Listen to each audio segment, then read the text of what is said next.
we're going to move into our topic today. Our topic today is going to be using, we'll be using OpenAI or any chatbot that you desire. If you use other ones, it's fine. How to use generative AI for measuring Agile and Scrum. So during this session, I'll use real case examples of teams for measuring their agility, how to utilize the generative AI to guide the individuals, teams, and organizations. We'll look at how to create prompts, how to furnish data as a data scientist, and to get results that matter to make a difference.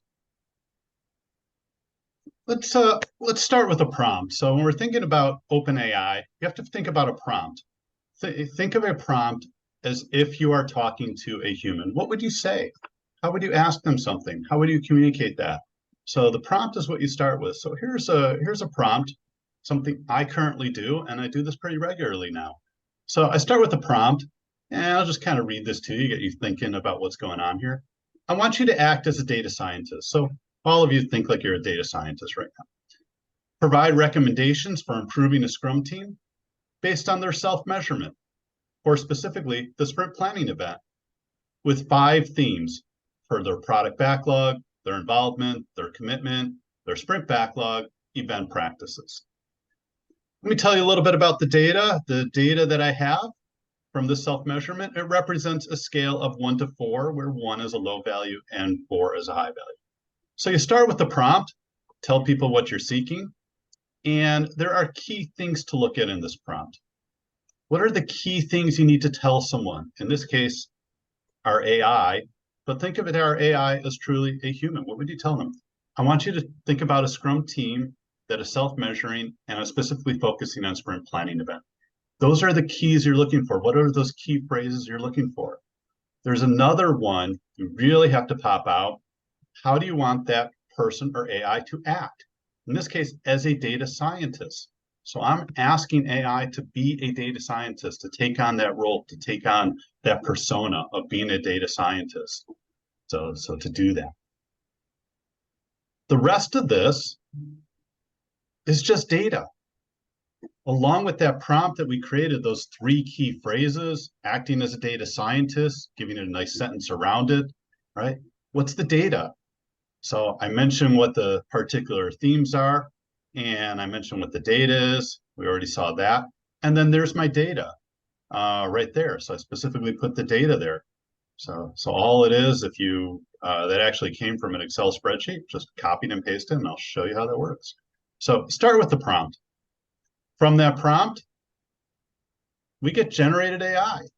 We basically had the AI use the human linguistic model to come up with what can a team do based on what you asked.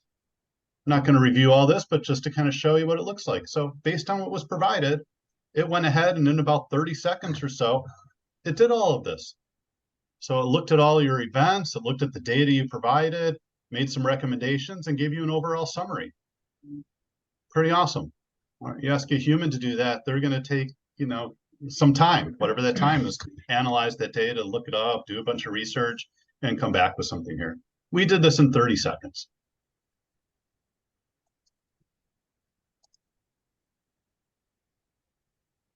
So how did I get here?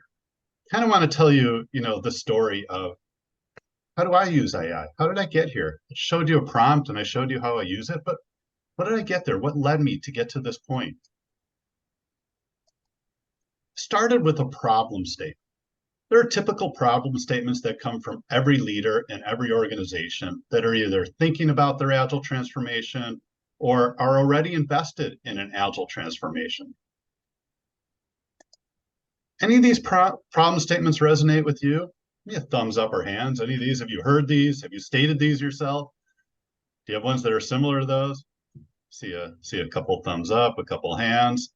Yeah, absolutely. These are just things we hear all the time from our leaders. How do we measure success? What are the metrics? They're always very interested in metrics. So that's important here. How do I know this is a good investment? That one I get a lot, right? I'm spending money. What's my bang for the buck? What's my ROI? Right? If I'm going to hire you as an Agile coach, why? why should I pay you, a salary to do this or a contract to do this? So we hear these problem statements all the time. So that's kind of how it started. With that, I was brought in to, oh, is somebody drawing on the screen here?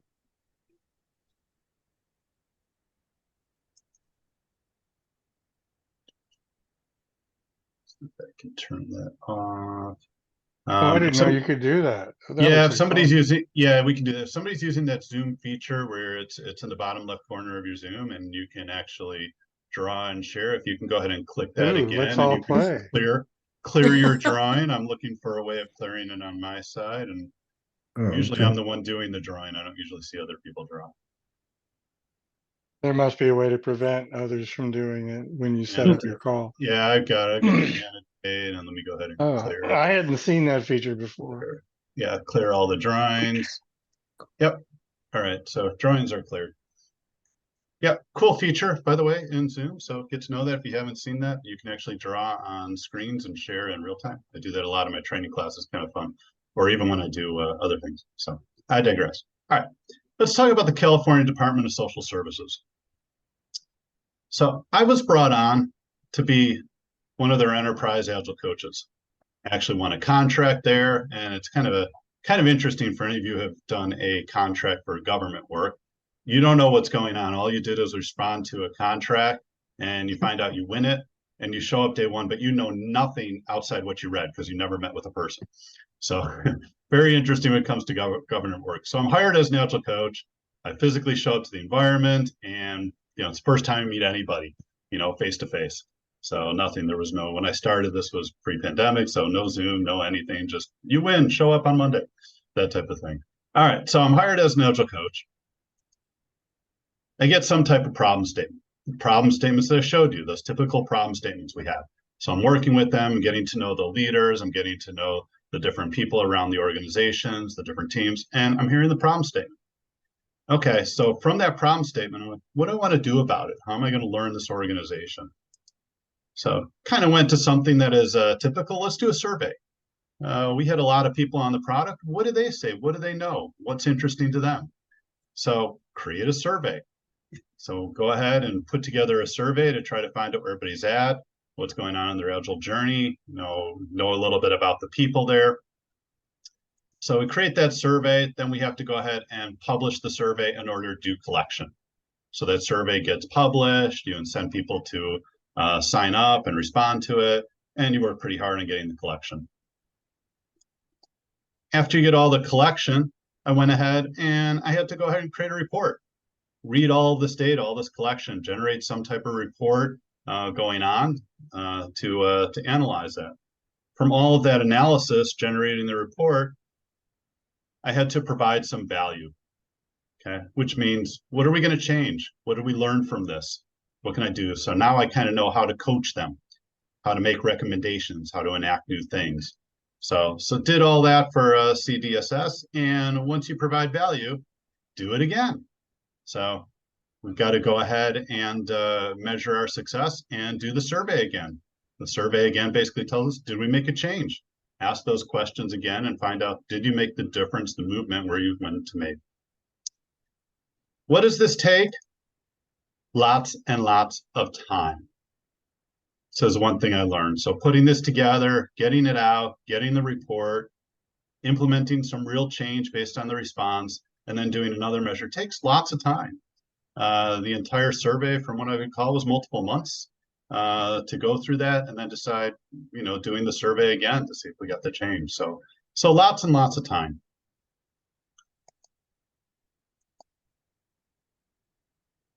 All right, here's some things we did in the survey.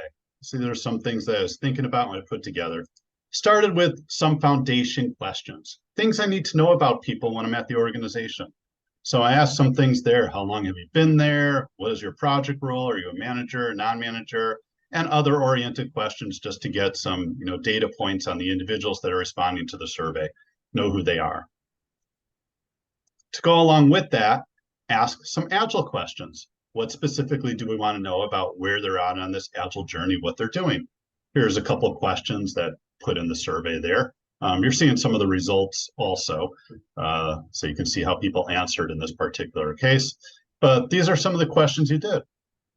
When I look at this particular set of data between these foundation questions and these Agile questions, I don't know who answered what. I can look at the Agile questions and I can see daily Scrum was the most likely answer here, but I don't know if managers or non-managers answered that, just looking at these two pieces of data. Is it somebody who has lots of years of experience or somebody who has minimal experience? So you want to go ahead and look at that and say, is there anything to compare? Are there differences? Are there correlations? This is what you're doing when you're doing the report. So not just coming with the answers, but saying, where do I need to make a difference? What's going on there? So that requires a whole bunch of cross-reference of the data for insights. So I'm taking all this data, you're bringing it into some type of data repository. In my case, I used Excel, but you can use any data tool. And I'm figuring that out and finding what's the correlations here. Found out in this particular example, managers and non-managers pretty much thought alike. Managers actually had a higher inclination to be more involved. In this case, I don't find this with many organizations, but this particular organization, our managers were pretty involved in the journey, which was pretty neat. So it was pretty correlated with a higher percentage there. So I kind of learned that, got the correlation, exported in Excel, and did that manual. Right. What's the opportunity? We look at that typical problem statements that come from every leader, thought about those on the Agile transformation, and they're already invested in them. So here's an opportunity that came up to me. What if we use generative AI to find the insights? This came out in hindsight. It took lots of times to get to where I just showed you. Can I use AI to help with that? To get towards that quicker? To get towards that in a different way? To think in ways I can't think? Right? Because I'm only making correlations based on my known or my experimentation. So, new prompt. To come up with a prompt, think about the prompt. What am I looking for? What would I ask if I was asking a human? If I had somebody sitting next to me and they've got all this data, what would I ask them? So I come up with that prompt. Again, asking them to act as a data scientist. In this case, I want them to compare. So don't worry about reading all of this. I just want to show you the prompt that I put together here. But I want them to compare those two survey questions. And I'm going to say, can you find correlations? Can you find differences? Right? Look at that particular data and furnish it in order to help. What should the teams do in their next step of the journey? So that's kind of what I'm looking for in the prompt. With that prompt, you need to supply the data. Right? Without data, your AI can't do anything along with a human. If I don't have any data, I can't actually do it. Here's the data that came out of the survey. In this case, just so you see what I did, I just exported the data, put it in Excel, and then just isolated those pieces of data using a pivot table. All I did, and then I just cut and pasted. That's all I had to do. So I didn't do any analysis on it at all. All I did was just, let me just get those pieces of data that I'm interested in having the generative AI look at for me.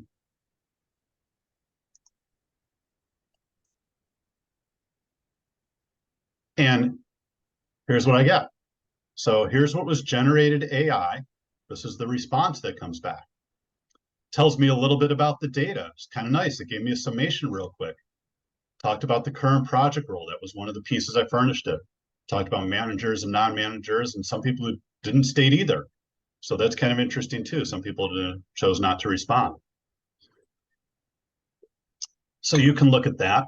Then it went ahead and looked at the second question to give you the data for that, the Agile techniques and practices, and just provided the data for you. So it gives you that summation. Then it goes on and it's basically looking at correlations or patterns. Because I asked it to. I said, what correlations or patterns can you find? So I looked at managers and non-managers. And with managers, it said it can find common practices amongst these particular 4 events.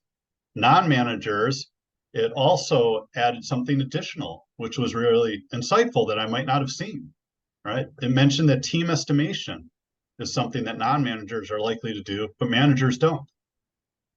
Okay, that's pretty cool. Maybe I can do something about that. Or what do I want to do about that? Is that celebrated? Do I make a change? So pretty insightful. I don't think I even noticed that when I looked at the data originally until this popped out. along with what you see there, you get further insights here, along with the recommendations. So here's some insights that are done. So it tells you about these events. They're widely adopted across both, telling you a correlation between managers and non-managers, and they're pretty aligned. So that's pretty neat. We can say, hey, we've got good support from the organization there. So you want to be able to celebrate that. And it finishes up with a whole bunch of recommendations, which is really great. These are, English statements you can actually do and act on. So focus on core practices, enhance that team estimation that they're doing, engage managers in product ownership. How often do we say that already? It's nice to be able to have that's common practice even on our survey results.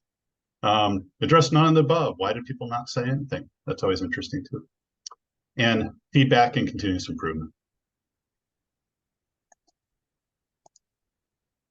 The generated AI wraps up with the summary. There's always a nice conclusion here. Overall, shows positive trajectory in their journey, focus on recommendations. They can enhance their practices and get greater efficiency and collaboration. So really reinforces that. All right, we got a question. Let's start with that. Catherine, what are you thinking about? Yeah, so you're relying on the AI for a lot of information, and I get it that it's based off of data, but what about AI hallucinations? Tell me more about that. It's not something I've looked at, so do you want to kind of give a little bit of insight? What's about AI hallucinations? So AI has the tendency to go off track and make up information to fill in blanks. Yeah, I see what you're getting at. It becomes a problem when it fabricates information that's not true or just simply not there. And Absolutely. I can't understand how that would not affect a business or a company. All right, excellent. All right, so thank you for clarifying that, Catherine. That's great. So yeah, AI hallucinations. I don't think I've used that term, but I've heard the concept.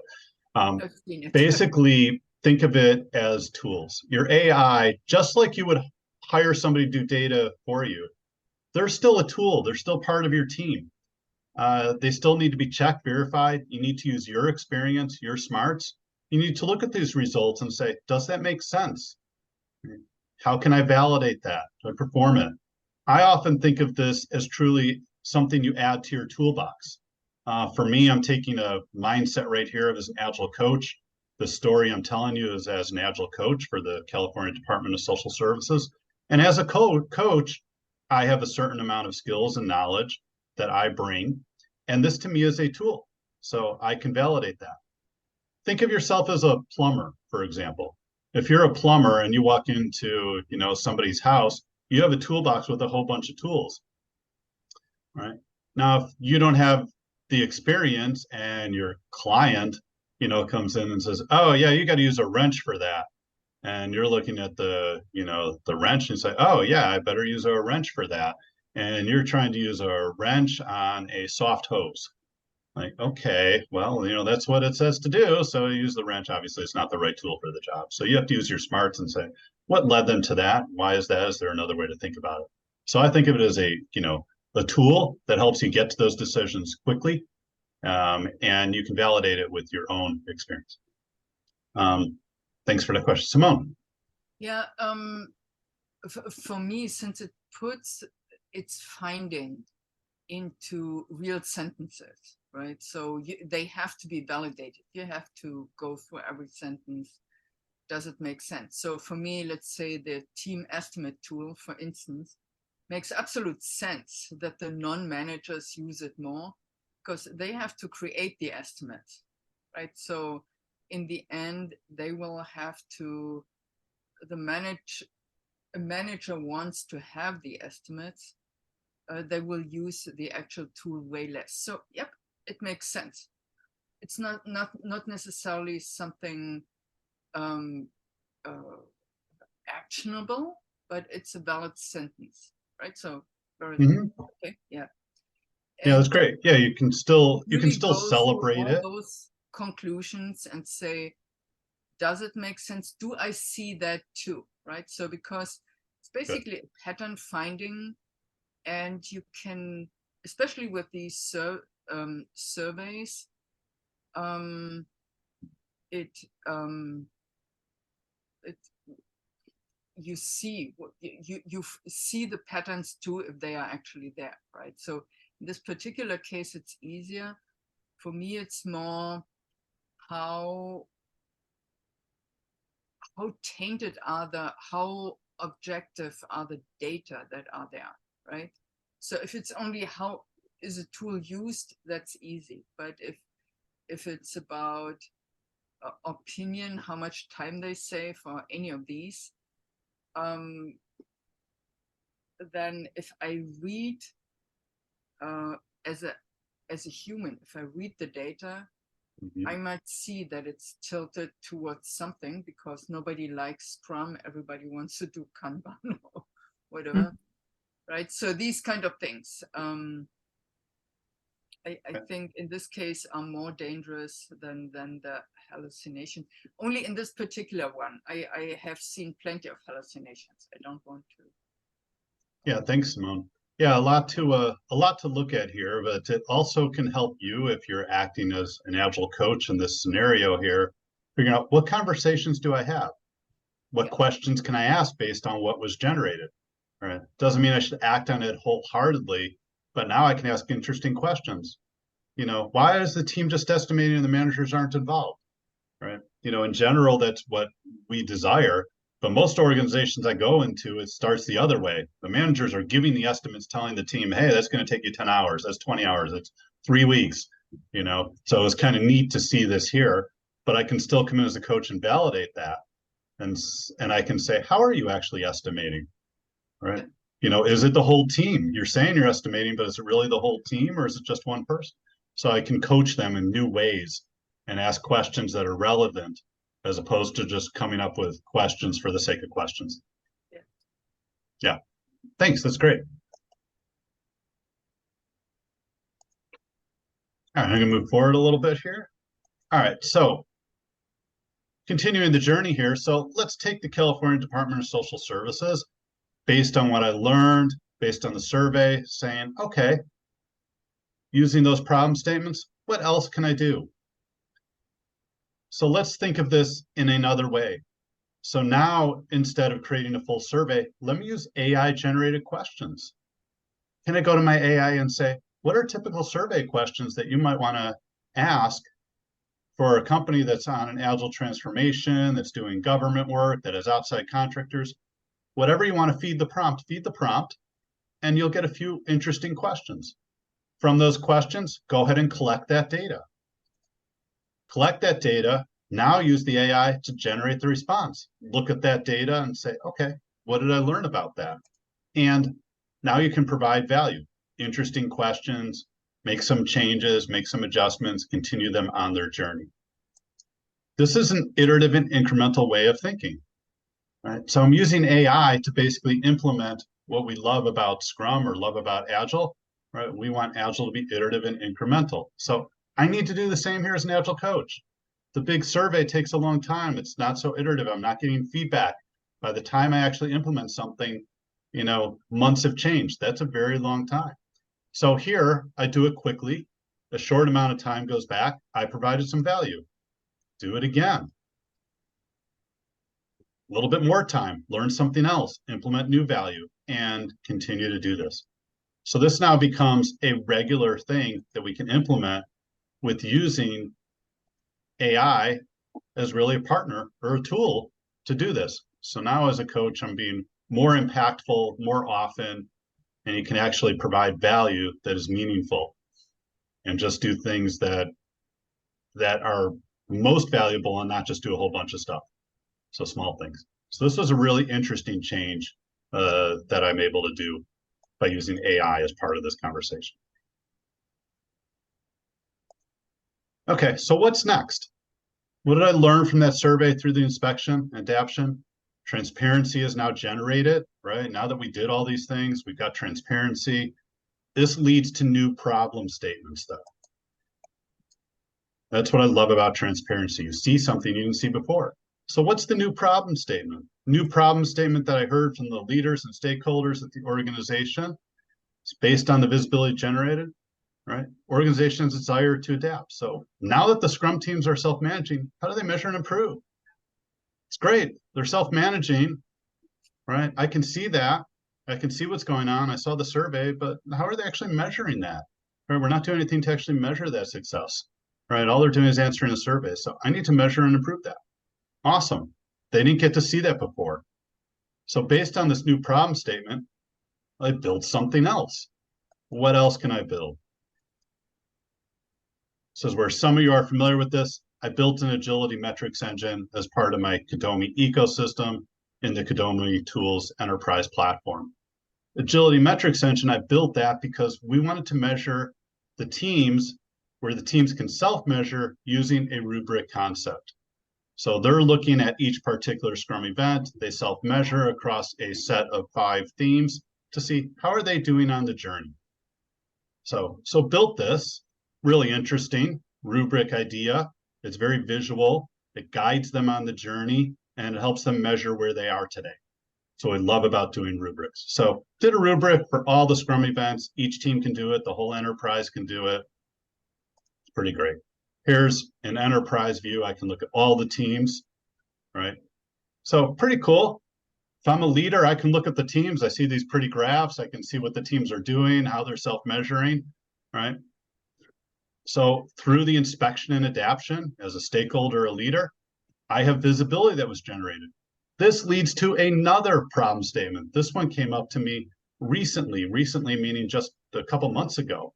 And I'm looking at this and the leaders of a company where they're using our enterprise things said, these are great, but I still don't know what to do with it, right? Maybe the team can do something with it, but I'm an enterprise leader. I don't have a whole lot of time to analyze this and data and put something in place. So new problem statement. Here's the problem statement now.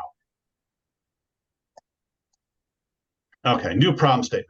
Now that all the teams are self-managing and measuring their agility, the visibility is great. What do I do for organizational improvement? So I can look at these pretty charts, these pretty graphs, but I don't know what to do with it. I'm a leader here, yeah, I hired you as a coach to do with it, but I don't want to have you forever. I want to have good insight. I want to know what to do with it. So that's the new problem statement. All of this comes about from that visibility. Hey, Hutch, do you have a chance to check Meetup? Looks like somebody wants to join. If you can jump into there and admit them, that'd be great. Sure. Thanks. Mm-hmm. All right, so go back to my AI. So I love this problem statement. Thanked my leader for bringing it up, giving me new ideas because I didn't think about it. I thought these graphs were great. These charts are good, right? But that needs to be inspected and adapted. So new prompt. So here's a new prompt.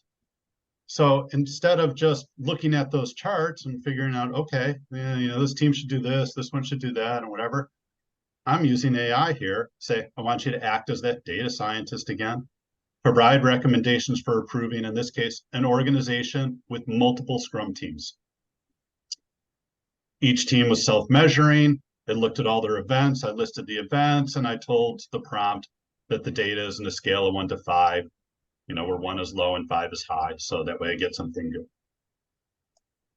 So that's the prompt. That's how we continue with that. We're going to experience this. You guys are going to do it. You guys are going to practice this. I'm going to demonstrate this for you in a moment too.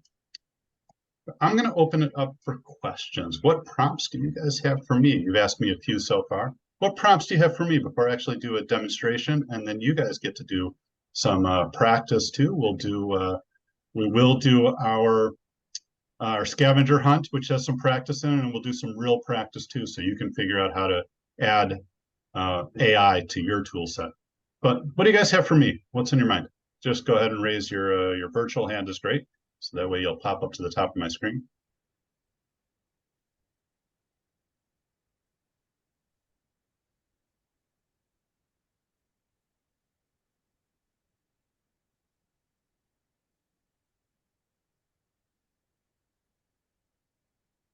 Marge, what are you thinking about? Yeah. Hi, Sherman. So are you still in the discovery phase for implementing AI for agile coaching practice, or you've actually started using this? Just curious, that's all. Yeah, absolutely. Oh, thanks. So I did start using this, and that's what I'm going to demonstrate for a minute. So basically, from that, what we learned from our clients by using the tool, I said, I've got to integrate AI into it. So AI is being integrated as we speak, and I will show you that in a moment, how that looks and how that works, where you can do it, because we have to move faster, right? Yeah, It's great they're using the tool, but if they're paying you, whatever they're paying you or paying multiple coaches, sure, sure. right? We're gonna get Yeah. behind. So yeah, So that's very interesting because it's been over a year since the coaching retreat at Banff, and you yeah, probably have a total different perspective on CaDoMi with this in mind. So yeah, this is, I mean, yeah. it even pushes the agile growth wheel now, even to a certain degree, right? Like, how do you push somebody to Hmm. be more mature from somebody that's probably a beginning Scrum Master and push them to a higher level, right? Yeah. So yeah, Yeah, and the Agile Coach Wheel is, it's great. It's helped many of us basically figure out what our journey is. And I think the Agile Coach Wheel is targeted for the Agile coaches, right? When I'm thinking about using open AI and the generative AI with the agility metrics, I'm thinking about the organizations that we are servicing that have real customers where they need to make a difference and they need to make it fast. If they don't make it fast, they go out of business. yeah, They get put behind. So they need to make sure the organization is moving fast. In this case, we're talking about agility, but agility leads them towards innovation, creativity, disruption, ahead of their competitors, making sure they bring the lean practices that Scrum is founded on and Agile Manifesto. So all of that leads them in that direction. And yeah, then we as coaches now are providing more value, not just the yeah, value we've always provided, but we need to provide more value more quickly. yeah. Very good. And then one more thing just to share, right? So I think everybody's wondering what AI does to the coaching industry or professional in general. And I think we all need to keep in mind that foundationally, AI is not supposed to replace humans, but it needs to be right sized to whatever venture or business practice you're in. And secondly, right, it's not supposed to replace human coaches no matter what. So that's my perspective. Yeah, Yeah. I love that. Going back But you to know what I'm the saying, right? Yeah, going back to the plumber aspect, I brought up the example of a wrench being a tool. Well, a wrench can't isn't going to do something on itself, but there's still automation a plumber might have. Like maybe the plumber has to do the routing of your plumbing system, right? They used to do that with a manual thing. Now they might have something automated. Hey, it's going to go in there. It's going to just, it's automated. It's got a camera in there. It's going to go find the block. It's going to work through your Yeah. entire plumbing system. You still need the plumber to guide it. You still need it to help it. You still need to Yeah. bring there. When Right. is it the right tool? When isn't? That's the same thing here. We need to bring that tool with us. We need to be innovative, right? Because our clients don't know where to go without those that are kind of bringing that. What else is going on? This is why we go to conferences. This is why we learn. This is why we truly, are bringing experience. So Yeah. this is a part of So, change that we are constantly on. We're always on this journey too. right. Very good. It was Thanks, great Marge. topic. Yeah, that was good. Thanks. I thought I had Minoj up and then Simone. So I think Minoj and then we'll go to Simone. Hey, Sherman, I'm kind of curious. I've messed around with some of the AI a bit. I'm wondering, your data set is very specific, but what is a variable here is the version and the actual AI tool that you're using. I'm wondering, have you tested the same data and seen the response with different versions of the same AI model, like GPT 3.5 versus 4, and or have you used any other of the AI models that are out there, because the way that they're tuned can have an impact on sort of the responses you get? Sure. No, great question, Manoj, and I'd love for everybody to think about that, right? Because you have multiple tools. I'll go back to the plumber example. I might have a screwdriver from company X, but I have a screwdriver from company Y. Screwdrivers might be a little bit hardened a little bit differently. They might have a little bit different shape, how I grip them. They're different tools. They both can do the job. So absolutely should look at both of those. Me specifically, I've been using OpenAI, so ChatGPT from OpenAI to be specific, and I have been focusing on version 3.5, which I'll show you. Mostly I'm doing that because the questions I'm asking based on what you saw here, they're pretty straightforward. I'm not asking for hard, deep problem-solving things at this point. So I have felt pretty good about the responses, that they're pretty spot on. I feel I have a pretty good pulse of my own knowledge. And I look at those responses, I'm like, yeah, that's pretty accurate. I see occasional mistakes, or I'll see things that'll bring from older versions. It's like, oh, it mentioned something from the Scrum guide from 2017. It's like, we don't call it that anymore. It's like, okay, I can fix that on the fly. But I find it's pretty accurate. So that's where I've been spending my time. But absolutely, everybody, you have to look at multitude of tools. Find the one that fits best in your hand, basically. Right? It might be different. Manoj might love another one that feels comfortable for him that's different than what I like. Hey, Sherman, one follow-up question based off the example. Did you put in duration as well? Because it said to continue doing like all the events potentially for the things that you put in. Was there input in data on how frequent those events were within the CDSS environment? I didn't ask that question. In the prompts, I didn't ask that question, particularly at CDSS, using their example. They were on a 2-week sprint cycle. So that was pretty comfortable. And my experience, they were not ready for anything faster. I recommended it a few times, but they weren't mature enough to go faster yet. They still had too many things happening outside of sprint. For those of you who might have heard the term shift left, they needed to get more testing, more DevOps, and some of those things, specifically in their case, into their sprints, and some of their technical practices needed to mature. Their test-driven development, having a more mature definition of done. These are things that they weren't ready for. So I didn't push them in that example. But you can add that to your prompts. Absolutely. Ask for those recommendations. What is a sprint duration that might be recommended based on, the input you see here, and you might get some interesting responses back. Hey, a 1-week sprint might do this. Here's what it do. It will probably generate that for you, and we can practice that today because we're going to break in groups, so we can tweak. I've got some prompts, and you can tweak them. Awesome, thank you. Yeah, thanks. All right, let's go to Simone now. Yeah, I mean, I've never used any AI tool in this connection, but a lot for other, for writing, or for, we did a lot. What can it do for coding? And the only thing I can say, you can do the same thing twice and you will get kind of slightly different results. They are both correct. So I would challenge you to Sherman, to ask the same question in 2 different days. It will sound slightly different, and there's nothing wrong with that, right? So for me, this is a guidance, and we have to learn how to ask the questions, and to it's a tool. It's like a colleague sitting next to us. Hey, look at the data. What do you see?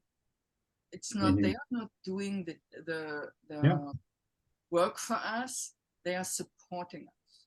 Yep. So for me, and I might have misunderstood something, but for me, the prompt would be, as a data scientist, what would you, with all the, 1 to 5 and all of that, but what would you suggest the teams can learn from each other? Because those evaluations look very different. Nice. Some look very low and very evenly, and some look, one looked very specific. So can they learn something from each other? Do they actually answer the same way? Do they look at problems the same way? So, what would you suggest the team A and team B to, to work out with each other? This would be a prompt and I would be interested to what it says. Whether I do that or not is a completely different thing, right? So that's how I look at this. give me an idea and I run with it, and then I ask you again. So great, thanks, Simone. Yeah, we'll get to practice that too in a breakout. All right, I'm going to share my screen again here.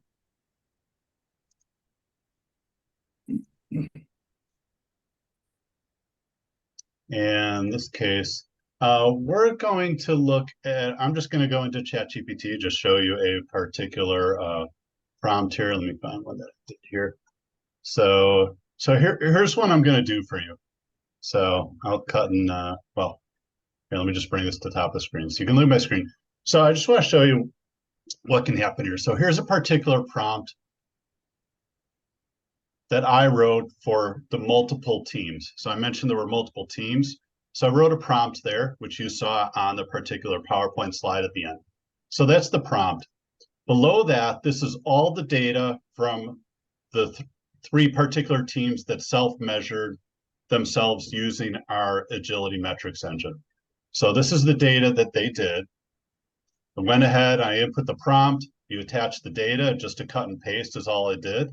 And then you go ahead and you just click generate. I'll regenerate it so you can see as it gets built here. And this is also interesting with Simone. Every time you run it, it is a little bit different too, right? So you're not going to get the same results. That's what's neat about this being a linguistic model, and things are always changing and it'll try different experiments. So you run this 3, 4, 5 times, you'll get 3 or 4 or 5 slightly different variations, which I like also. So here, based on the self-measurement for each Scrum team across Scrum events, here's recommendations. Recommendations for the organizations. Here's some general recommendations. Encourage continuous improvement, share best practices, provide training and workshops. Nice. And then it gave team specific. In this case, I've got a team called Personal, another team called SA Team, another one called Scrummies. And it went through and gave some specifics. What are some things you might want to do based on how the teams measured themselves? And then it gave general recommendations for all the teams. So it's kind of neat. So now as a coach, this is a tool. I can look at this and say, okay, what's my next experiment? What's my hypothesis? What's the top of my backlog as a coach to help guide the organization on? Or recommendations to make to stakeholders and leaders. So I wanted to show you what that looks like. Going to show you one more thing in our tool, and then we're going to jump into our Trello where you guys get to do stuff. So our tool, our CaDoMi Tools platform, and you guys will get on this at some point here. When you're logged into the agility metrics, logged into CaDoMi Tools, go into agility metrics engine, something we just deployed today. I was targeting just to get it deployed today. If you go into the event rubrics, and specifically we went ahead and built our first thin vertical slice using the sprint planning event.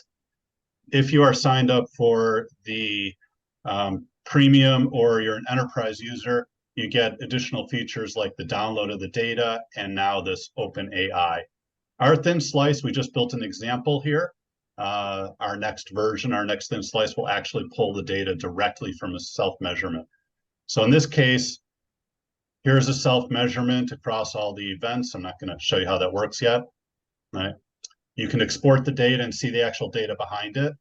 And when you click ChatGPT, it's using a prompt that we wrote behind the scenes. It calls OpenAI, and it furnishes the data based on how the team measured it. In this case, the data is hard-coded, so we can show an example. So you click that. It runs, takes about 30 seconds in order to generate all of the AI and the response.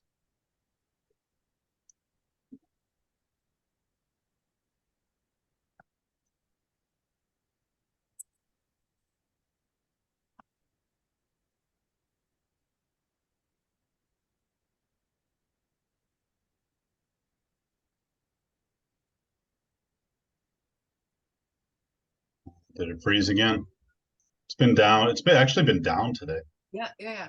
Yes. I don't know if anybody's noticed it, but it's actually been down today. Right. It's down twice. Yeah, so it could be This down. morning. Okay. Basically, what you'll get is a pop-up screen that shows you the response that I showed you directly in the tool. So this whole response that you see here pops up into a box here where you can read it or copy and paste it and save it. And it's based on your real data. You can change your data and rerun it. So right now it's an example. Our next version will actually pull the data, and then we're going to keep adding thin slices through every single event.